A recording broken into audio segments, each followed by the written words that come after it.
Oi, gente, eu sou a Rita Cássia, professora do sexto ano A, nono ano A e nono ano B.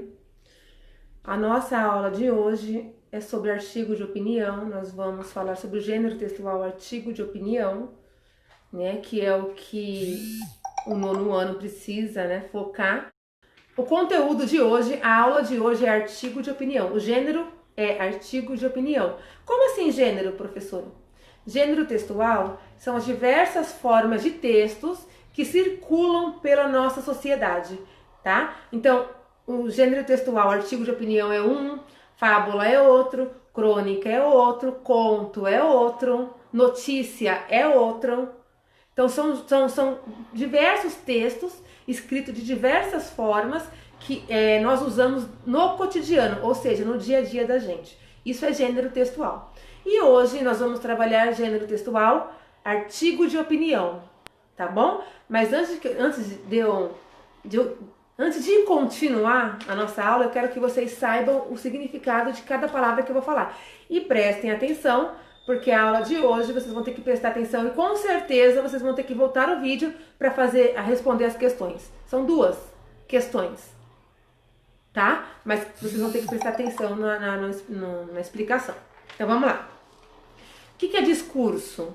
Discurso é falar. Falar. É a capacidade de discursar, é a capacidade de criar um discurso, de falar. Tá? Então, um texto discursivo você vai escrever da melhor forma possível, né? Ordenando as palavras certinho para ficar com sentido, né? Para ficar escrito de forma correta, né? E as pessoas que lerem conseguirem entender de forma clara, tá? Isso é um discurso, isso é um texto discursivo, tá? A dissertação. O que seria uma dissertação? É por meio da organização de palavras, frases e textos, apresentar ideias, desenvolver raciocínio e analisar contextos de fatos. Neste momento, temos a oportunidade de argumentar e defender o que pensamos. Pode ser oral ou escrito. Então, com palavras mais simples, mais claras, dissertação é você colocar as suas palavras, o seu pensamento, defender a sua opinião com palavras claras e objetivas. Tá claro? Respeitando sempre a norma padrão que nós já trabalhamos já nas aulas passadas, tá? Então você vai dissertar, você vai falar sobre algo, colocando o seu ponto de vista aí, tá bom? Você vai pensar e vai escrever ou falar sobre aquele assunto. Dissertação. Argumento. Vocês fazem isso o tempo todo. Tudo vocês têm um porquê sim e um porquê não. Vocês argumentam, tá? Vocês só não colocam a definição no que vocês fazem, mas vocês fazem isso o tempo todo. Então, o que é argumentar? Argumentar, gente, é deduzir alguma coisa. É você raciocinar e... você raciocinar, só um momento, gente.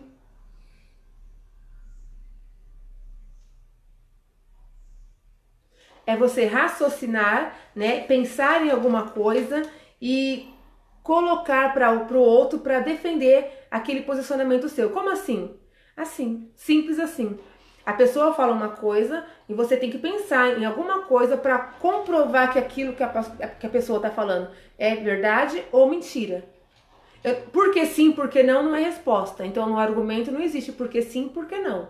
Quando você for argumentar com alguém, você tem que colocar o seu pensamento e o porquê que você pensa daquela forma, com a finalidade de convencer a pessoa, mostrar, convencer não, mostrar que você está certo com os fatos que você apresentou para ela. Por exemplo, você acha, vamos supor que eu pergunte para vocês, você acha que a aula virtual é importante?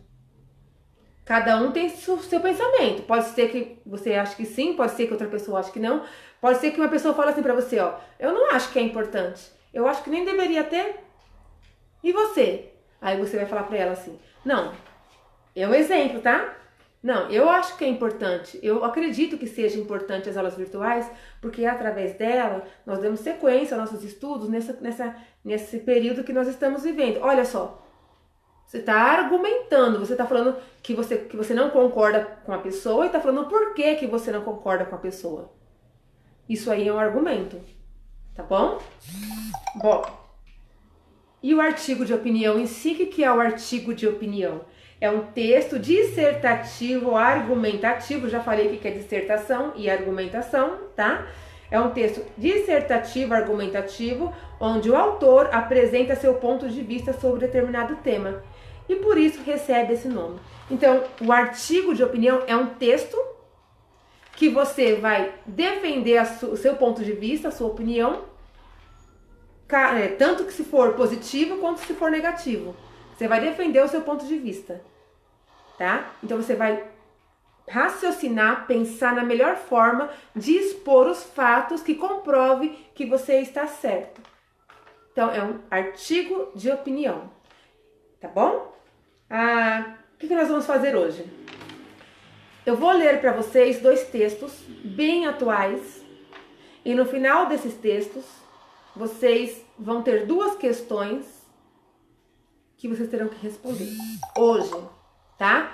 E volta o vídeo se tiver dúvida na hora de ouvir o texto de novo, tá? E se tiver dúvidas ainda, chama a Pro, sabe que a Pro tá aí para ajudar vocês responder, tirar a dúvida de vocês, nunca responder, né? Vocês sabem que eu não respondo, eu tiro as dúvidas, né? Então vamos lá. Nome e série para quem tá entrando agora, tá?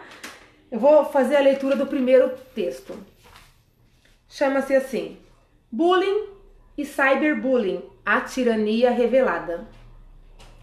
O termo bullying tem origem no inglês bully, palavra que significa valentão, e se refere a diferentes formas de atitudes agressivas, tanto físicas quanto verbais, as quais ocorrem, em geral, motivadas por preconceito e intolerância. Trata-se de um problema mundial que pode ocorrer em qualquer contexto, na escola, na família, no local de trabalho, na universidade, entre vizinhos, em comunidades religiosas, enfim, onde haja pessoas em interação. O praticante de bullying é um tirano. Vale-se da fragilidade do indivíduo que não consegue se defender, causando-lhe dor e angústia. Pratica atos de intimidação e uma relação desigual de força ou de poder. Nas escolas, entre adolescentes, o bullying é, muitas vezes, velado ou subestimado. Há uma tendência de não admitir que essa forma de agressão ocorra entre estudantes. Ou o problema é desconhecido ou os adultos negam-se a enfrentá-lo. Nesses casos, as vítimas convivem com a violência e, na maioria das vezes, silenciam-se, com receio de que a situação se agrave. Também se silenciam os espectadores que testemunham o bullying com medo de se tornarem as próximas vítimas. Na tirania do agressor, incluem-se os apelidos pejorativos, a humilhação, as manifestações preconceituosas relativas à etnia, às classes sociais, a variante linguística, o desempenho escolar, as características físicas, entre outros aspectos. Deixa eu ver que a professora se perdeu.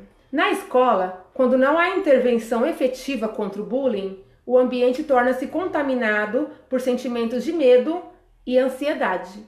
Sem exceção, os estudantes são afetados negativamente, não só pelo constrangimento imediato, como também por fatores emocionais que podem levar a consequências drásticas, desde a baixa autoestima até o suicídio. Infelizmente, nós sabemos que isso é verdade, né, gente? Então, nós não podemos ser conivente com isso, né? Então, nós não devemos praticar isso em hipótese alguma. E se conhecer alguém que esteja passando por isso, tentar ajudar de alguma forma. Como? Falando com um adulto. Fala com um adulto responsável, tá? Para que isso pare, porque isso não é legal, isso traz consequências drásticas, sim, tá? E Qual que é a premissa de todas as atitudes nossas no ser humano? Não faça com o outro o que não queremos que façam com a gente. Não façam com o outro o que não queremos que façam com a gente. Simples assim. Tá? Então, é uma coisa que nós devemos abominar né, da nossa vida e da vida de qualquer pessoa que ninguém merece, né, gente? Esse é o primeiro texto. Segundo texto, bullying e cyberbullying. Não bastassem as agressões presenciais, a internet também tem se tornado palco para a prática do bullying, principalmente nas redes sociais. O cyberbullying, como é chamado, é o tipo de violência praticado no espaço virtual para intimidar e hostilizar covardemente indivíduos de diferentes grupos e classes. Políticos, professores, pessoas em geral conhecidas no meio social ou não. Etimologicamente é o sentido da palavra, tá? Etimologicamente é o sentido da palavra, tá? Etimologicamente, o termo cyberbullying é formado a partir da junção da palavra cyber, termo de origem inglesa associado a todo tipo de comunicação virtual por meio de mídias digitais, como internet, e bullying, ato de intimidar ou humilhar uma pessoa. Assim, quem comete esse tipo de ação é conhecido como cyberbullying, o valentão virtual, que tem a seu favor a possibilidade do anonimato no envio de mensagens com conteúdo caluniosos e ofensivos, mas que não está livre de ser submetido à legislação e às punições cabíveis. Então é crime.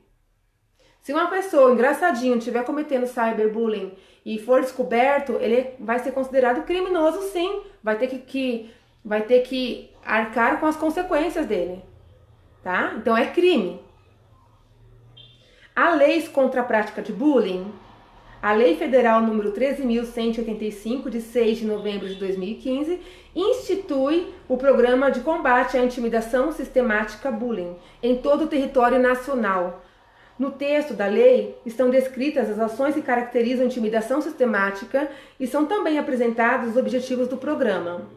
Além disso, o artigo 5º prevê que é dever do estabelecimento de ensino, dos clubes e das agremiações recreativas assegurar medidas de conscientização, prevenção, diagnose e combate à violência e à intimidação sistemática. É fundamental e urgente que a sociedade e suas instituições assumam posições de combate à tirania do bullying e cyberbullying. A intimidação tem levado nossos jovens a experimentarem conflitos interiores e a sérias situações de depressão que não só suscitam ou intensificam a agressividade, como também pode levar os fragilizados a consequências drásticas a ponto de colocarem a própria vida em risco. Tá, gente? Isso aqui é lei, tá? É uma coisa séria. Não, a gente não está brincando. Tá? Não é um texto que foi criado, vamos criar esse texto para ver se a gente consegue chegar nos adolescentes. Não. É uma coisa que acontece, é uma coisa que é real, é uma coisa que é crime e que vale a pena a gente ficar esperto para não cair nessas jogadas aí, nesses vilões virtuais que aparecem aí, tá bom? E sempre que a gente puder ajudar alguém, a gente deve ajudar, porque às vezes a pessoa que está sofrendo cyberbullying, que está sofrendo bullying, não consegue por si próprio procurar ajuda. Então nós, como amigos, nós pudermos ajudar, né, que ajudamos.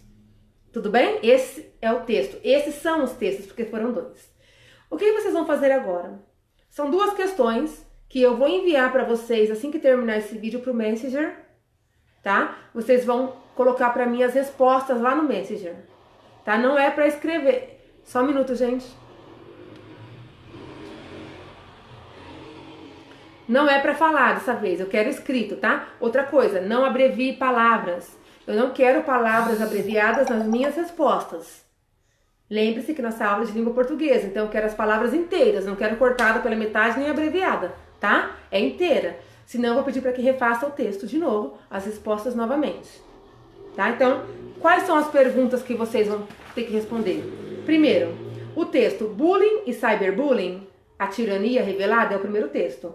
É um artigo de opinião. Não estou perguntando se é artigo de opinião, estou falando que ele é um artigo de opinião. Então, o primeiro texto que nós lemos, que é o Bullying, Cyberbullying, uma tirania revelada, ele é um artigo de opinião, fato. Quais são as principais características e funções desse gênero textual discursivo? De novo, quais são as principais características e funções desse gênero textual discursivo? Que gênero textual discursivo que nós estamos trabalhando? O artigo de opinião. Então, quero saber, no texto 1, quais são as principais características do artigo de opinião que nós lemos. 2. Pelo título do texto, é possível identificar qual é o ponto de vista do enunciador sobre o tema em questão? O desenvolvimento do texto confirma esse ponto de vista? O que é o ponto de vista? A opinião que a pessoa que escreveu colocou lá, a opinião da pessoa que escreveu, que é o enunciador, tá? Quem é o enunciador aqui? Quem escreveu o artigo, tá bom? De novo, pelo título do texto, é possível identificar qual é o ponto de vista do enunciador, ou seja, da pessoa que escreveu o artigo, sobre o tema em questão? O desenvolvimento do texto confirma esse ponto de vista, ou seja, no decorrer do texto, confirma-se o que o enunciador, ou seja, a pessoa que escreveu o artigo, fala, é confirmado no decorrer do texto? Então, são essas duas questões.